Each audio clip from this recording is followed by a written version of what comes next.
and welcome back to I Can't Eat Shit podcast. I'm your host, actress, comedian Shondalia White. And yes, people, I can't eat shit, and yeah, the shit is annoying. Am I a doctor?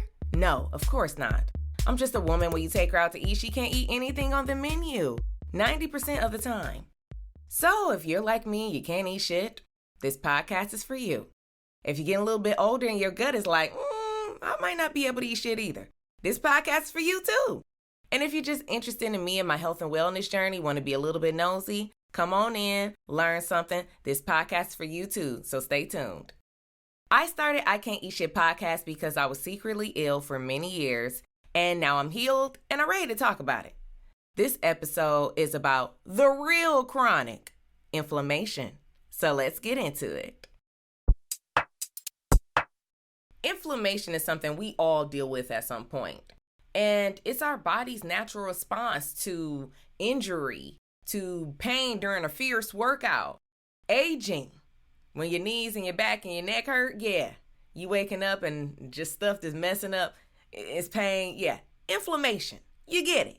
So what happens when you're dealing with chronic inflammation?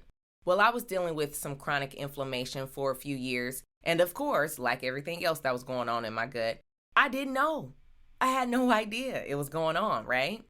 So if left untapped, it could have easily led to cancerous issues. But because I took matters into my own hands, I did heal my gut, as you know, and I didn't have any cancerous issues. Thank you. So my inflammation, I believe that my chronic inflammation came from a number of factors. It was a combination of small and large things, such as my celiac condition, which I talk about in episode 7, so you can go check that out. Lack of sleep, chronic stress, and a number of other factors, because I had a lot of different stuff going on at once when I was dealing with my gut issues. So it was kind of hard to pinpoint just one thing, but chronic inflammation was there.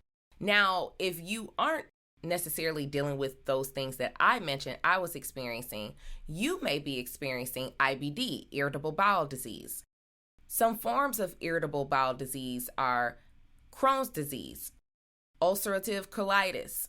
Those are some of the most common, and because I did not deal with them specifically, I will not be going into depth in this episode about it, but I do plan to talk about it in a future episode in season 2.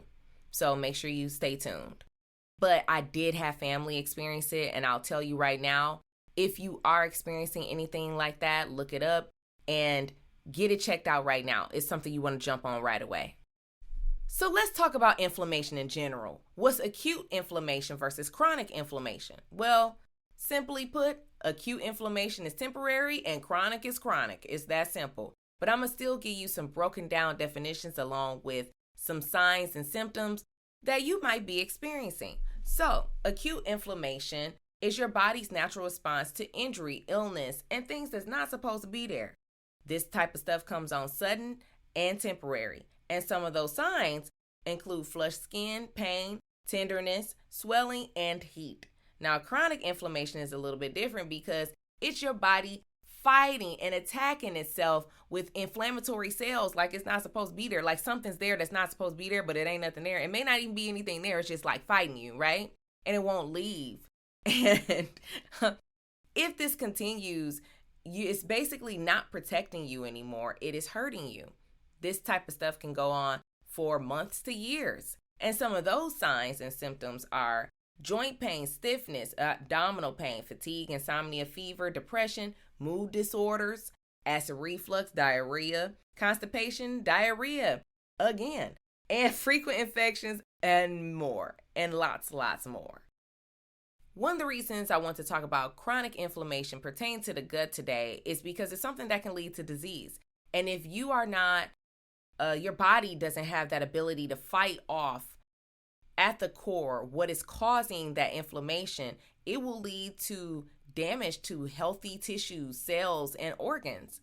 So it's something that can really cause scar tissue, and so much more that will lead to disease. So if you got like me and you got sick of the shits and all the things that were happening to you, I'm going to give you some tips in this next segment. So I got sick of the shits, and I'm going to give you a few tips to combat that chronic inflammation. So one of the things I did was adapt an anti-inflammatory diet. Now, I know you hear about this stuff, but this diet will not be the same for everyone. No diet will be the same for everyone. That's why they got 1 trillion diets out there. But I can tell you right now, I can go online, look up an anti-inflammatory diet, and some of that stuff on that list causes inflammation in my body. So everybody's body is different. What I suggest you do is use that as a base and then do some trial and error, and just kind of play around and see what causes you inflammation and what doesn't, and add that stuff that works for you to your diet. The second thing will be get some sleep. Get some sleep. I'm so guilty. I'm on 5 hours right now. Like, get some dang on sleep. I get at least 7 to 8 hours. I try really hard. I'm doing better, but I need to work on it because it does cause illness and inflammatory issues. So it really does hinder your body's ability to fight off things. So get the proper amount of sleep. Then that second thing would be manage that stress.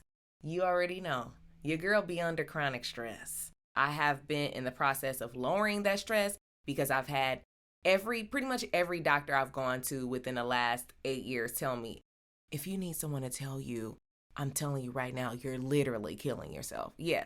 So when that happens to you, you got to pull back and figure out ways to combat that stress. Okay. Take down the stress. One of my favorite things to do is the 4-7-8 breathing. 4-7-8 breathing is you breathe in for 4 count, you hold for 7, exhale for 8 count. It really works. I do it for about 16 cycles. Try it out. And the last thing I will say, I believe is the last thing I want to say. Yeah. If you have any underlying conditions and you are ignoring them, you already know what time it is. It's just going to get worse. It's not going to get better. I would highly recommend, if you're dealing with inflammatory issues and whatever you're dealing with is causing inflammation in your gut, your butt hurt after you poop, you know what I mean? It's burning when when stuff in your stomach, or it's just chronic pains and stuff like that. Do something about it. Literally do something about it, because it won't go away and we want to catch everything early. Good luck. This segment is called There's Another Way to Do That, where I teach you how I modify recipes based on my restrictions. So this month I made baked zucchini bites. They turned out so good. I can't wait to share it with you. So this recipe is gluten-free, dairy-free. It's not spicy and giving you acid reflux, but I do use egg. So if you are a vegan, you can use that egg substitute like you usually would, and it'll be gravy. You'll be good to go. Now, mine turned out great, and I know yours will too. So I'm gonna give you a quick little tip about zucchini. Zucchini has a lot of water, which is fantastic. But whenever you're cooking these type of bites, if you're a texture-based eater like I am, you don't want it too mushy in the inside, because it'll be nice and crispy on the outside, and then it has a little softness in the inside. So we want to take out all that water, and then we want to do that before we add that egg binder. So you'll see in a full cooking episode what I actually do, and you'll be good to go. The link is in the description below, and I'll throw one up above. Check it out, try it out, let me know how you like it. I know you'll love it. The last thing I'll say, just to wrap it up here, is if you are someone that's struggling with chronic inflammation, or you aren't sure if you're struggling with chronic inflammation, I hope this episode just inspires you to address it and do something about it in some way. If that's going to the doctor, doing some self-testing, if it's just kind of adjusting your diet, getting more sleep, whatever that may be, I hope it inspires you to just take some sort of action. I sat on my issues for a long time, as you know, if you've been listening to the podcast, and it was primarily because of unawareness and just not taking things seriously. So we all know early detection is the key. Take care of your body so it can take care of you, or you're going to be dealing with a lot of shit. This has been I Can't Eat Shit Podcast. Thank you so much for watching and listening. I really appreciate you all. If you like what you saw and or heard today, go ahead and like, share, subscribe. I Can't Eat Shit Podcast. on YouTube and wherever you stream your podcasts.